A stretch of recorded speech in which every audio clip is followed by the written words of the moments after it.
નમસ્કાર વહાલા પ્રિય ભક્તો, હનુમાન ચાલીસા વાંચતી વખતે ભૂલે ચૂકે પણ ન કરો આ ભૂલો, નહીતર ભોગવવા પડી શકે છે માઠા પરિણામો. ભગવાન શ્રી રામના પરમ ભક્ત કહેવાતા સંકટ મોચન હનુમાન દરેક ઘરમાં પૂજાય છે. બળ અને બુદ્ધિના આશીર્વાદ આપનારા બજરંગબલી સંકટમાં રક્ષા કરે છે. ભક્તો હનુમાન ચાલીસા અને બજરંગ બાણનો પાઠ કરીને હનુમાનજીની પૂજા આરાધના કરે છે. આમ તો હનુમાન ચાલીસા મંગળવાર અને શનિવારે વંચાય છે, પરંતુ કેટલાક ભક્તો રોજ હનુમાન ચાલીસાનો પાઠ કરે છે. કહેવાય છે કે હનુમાન ચાલીસાનો પાઠ કરવાથી સંકટ દૂર થાય છે અને સાધક ભયમુક્ત બને છે. આ સાથે જાતક પર બજરંગબલીની કૃપા બની રહે છે. એટલું જ નહીં, હનુમાન ચાલીસાનો પાઠ કરનાર પર ભગવાન રામ અને શિવ પાર્વતીની પણ કૃપા વરસે છે. પરંતુ બહુ ઓછા લોકો જાણે છે કે હનુમાન ચાલીસાના પાઠ કરવાના પણ કેટલાક ખાસ નિયમો હોય છે. એવી માન્યતા છે કે હનુમાન ચાલીસાના નિયમિત પાઠથી ભગવાન પ્રસન્ન થાય છે અને તમામ કષ્ટોમાંથી મુક્તિ અપાવે છે. હનુમાન ચાલીસામાં લગભગ 40 ચોપાઈઓ સામેલ છે. એવી માન્યતા છે કે જો કોઈ વ્યક્તિ હનુમાન ચાલીસાનો પાઠ કરતી વખતે તમામ નિયમોનું પાલન નથી કરતો તો તેને પૂજાનું પૂર્ણ ફળ મળી શકતું નથી.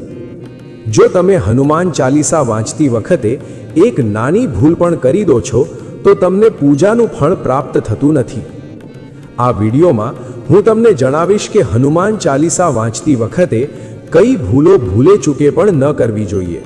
પરંતુ તે પહેલાં જો તમે પણ ઈચ્છતા હો કે ભગવાન બજરંગબલીના આશીર્વાદ તમારા પર બનેલા રહે તો આ વિડીયોને એક લાઈક કરો અને ચેનલને સબસ્ક્રાઇબ કરી લો અને કોમેન્ટ બોક્સમાં સાચા દિલથી જય બજરંગબલી, જય શ્રી રામ જરૂર લખો. ચાલો જાણીએ કે હનુમાન ચાલીસા વાંચતી વખતે કઈ ભૂલો ન કરવી જોઈએ. નંબર 1, ભગવાન ગણેશનું ધ્યાન. હનુમાન ચાલીસાનો પાઠ શરૂ કરતા પહેલા ભગવાન ગણેશનું ધ્યાન જરૂર કરવું જોઈએ. આ સાથે જ કુળના દેવી દેવતાઓનું પણ સ્મરણ કરો. આવું કરવાથી તમને વધુ ફળની પ્રાપ્તિ થાય છે. નંબર 2, આહવાન. હનુમાન ચાલીસાનો પાઠ કરતા પહેલા ઘણા લોકો ભગવાન હનુમાન અને ભગવાન શ્રી રામનું આહવાન કર્યા વગર પાઠ શરૂ કરી દે છે. તેથી તમારે હનુમાન ચાલીસા વાંચતા પહેલા ભગવાન હનુમાન અને ભગવાન શ્રી રામનું આહવાન જરૂર કરવું જોઈએ. જો તમે આ નથી કરતા તો પૂજાનું યોગ્ય ફળ મળતું નથી. નંબર 3, સૂતક કાળ. પરિવારમાં જ્યારે કોઈ વ્યક્તિનું મૃત્યુ થાય છે ત્યારે ત્યાં સૂતક કાળ માન્ય ગણાય છે. જ્યાં સુધી આ સૂતક કાળ રહે છે ત્યાં સુધી આપણે હનુમાનજી સહિત અન્ય કોઈ પણ દેવી દેવતાની પૂજા અર્ચના ન કરવી જોઈએ. આ દરમિયાન મંદિરમાં પણ પ્રવેશ ન કરવો જોઈએ. તેથી સૂતક કાળમાં હનુમાન ચાલીસાનો પાઠ ન કરવો જોઈએ. નંબર 4, ઉતાવળ ન કરો. જ્યારે તમે હનુમાન ચાલીસાનો પાઠ કરો છો ત્યારે તમારે ક્યારેય ઉતાવળ ન કરવી જોઈએ અને ક્યારેય તેના કોઈ શ્લોક કે ચોપાઈનું ઉચ્ચારણ ખોટી રીતે ન કરવું જોઈએ. તેનો પાઠ હંમેશા ધૈર્યપૂર્વક કરવો જોઈએ, નહીતર તમને પૂજાનું ફળ પ્રાપ્ત થશે નહીં. નંબર 5, અપ્રામાણિકતા અને કપટથી દૂર રહો. હનુમાન ચાલીસાનો પાઠ કરનારાઓએ અપ્રામાણિક અને મનમાં કપટ રાખનારા લોકોની સંગતથી બચવું જોઈએ. આવા લોકોએ પ્રામાણિકતા સાથે પોતાનું જીવન જીવવું જોઈએ અને નિયમિત રીતે ભગવાનની પૂજા અર્ચના કરવી જોઈએ. નંબર 6, પરાઈ સ્ત્રીથી દૂર રહો. જો કોઈ વ્યક્તિ હનુમાન ચાલીસાનો પાઠ કરે છે અને તે પરિણીત હોય કે અપરિણીત, તે વ્યક્તિએ પરાઈ સ્ત્રીથી દૂર રહેવું જોઈએ.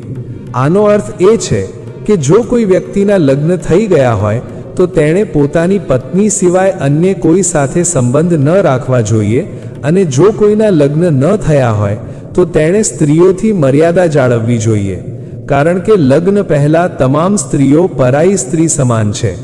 હનુમાન ચાલીસાનો પાઠ કરનારે આ વાતનું ખાસ ધ્યાન રાખવું જોઈએ. નંબર 7, વચ્ચેની કોઈ ચોપાઈથી પાઠ શરૂ કરવો. જ્યોતિષીય માન્યતાઓ અનુસાર જ્યારે કોઈ વ્યક્તિ સાચી રીતે હનુમાન ચાલીસાનો જાપ કરે છે તો તેને ઘણો લાભ થાય છે. તમારે ક્યારેય ચાલીસાનો પાઠ વચ્ચેની કોઈ ચોપાઈથી શરૂ ન કરવો જોઈએ. જો તમે હનુમાન ચાલીસા વાંચવા જઈ રહ્યા હોવ તો તેને એક સાથે પૂરી ક્રમબદ્ધ રીતે વાંચીને જ તે સ્થાન પરથી ઉઠવું જોઈએ. નંબર 8.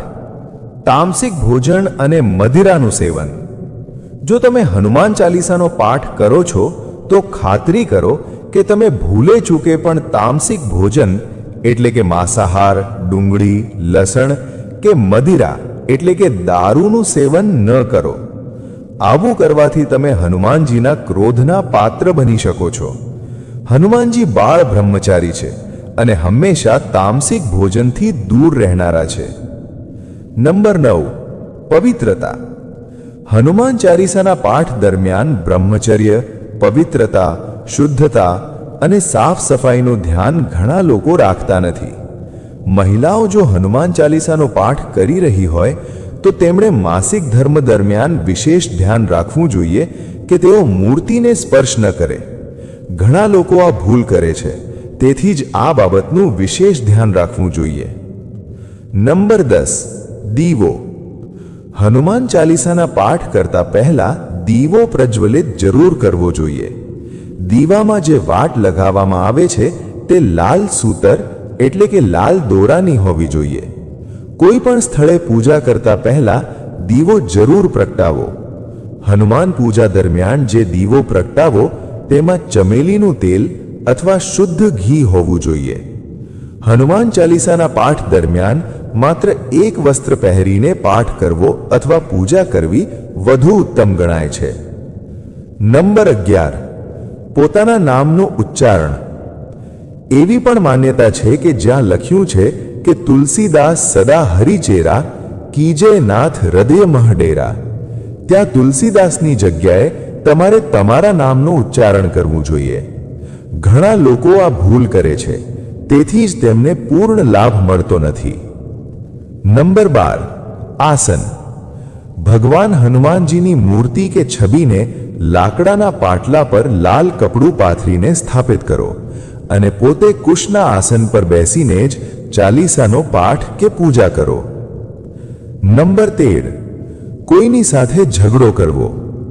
જો તમે હનુમાન ચાલીસાનો પાઠ કરો છો તો ધ્યાન રાખો કે તમારે ભૂલે ચૂકે પણ કોઈ નિર્બળને સતાવવો જોઈએ નહીં અને કોઈની સાથે વ્યર્થ ઝઘડો ન કરવો જોઈએ.